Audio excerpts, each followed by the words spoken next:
Assalamualaikum. Alhamdulillah hari ni 28 hari bulan 6 2025. Kita meraihkan ulang tahun yang ke-11 untuk Nur Fatimah.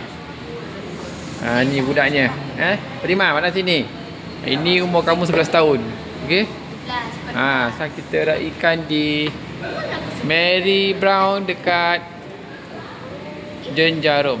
Tu dia, saya Tesco. Itu pasal hak tempat ayah selalu drop.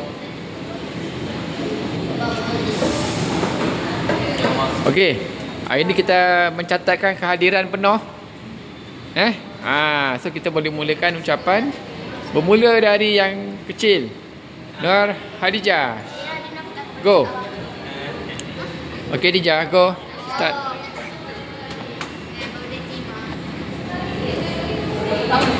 Apa lagi? Tu je. Okey, cepat, next.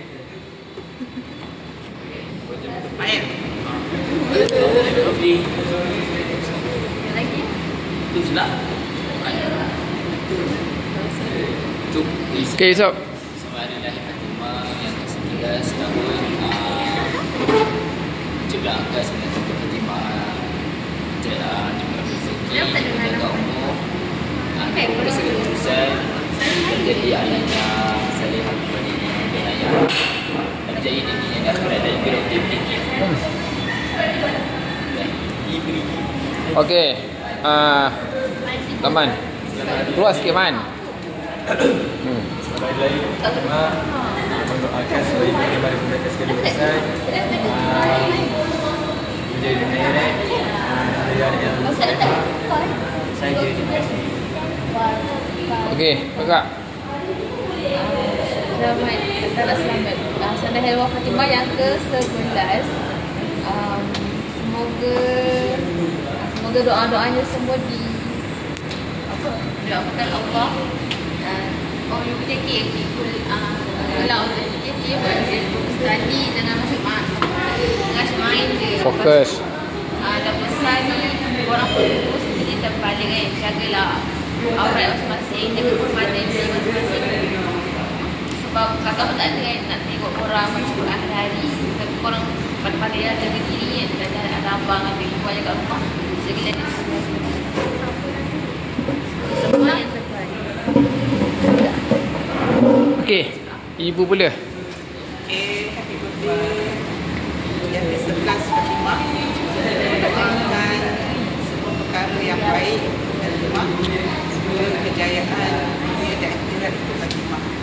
Fatimah juga menjadi anak yang baik dan sentiasa bersemangat untuk berjaya.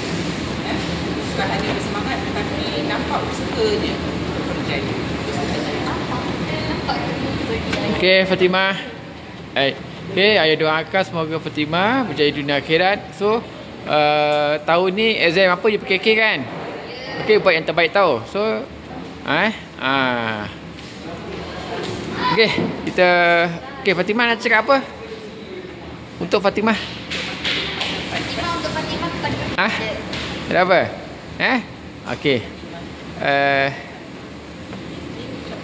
Kita nyanyikan lagu untuk Fatimah. Allah selamatkan kamu.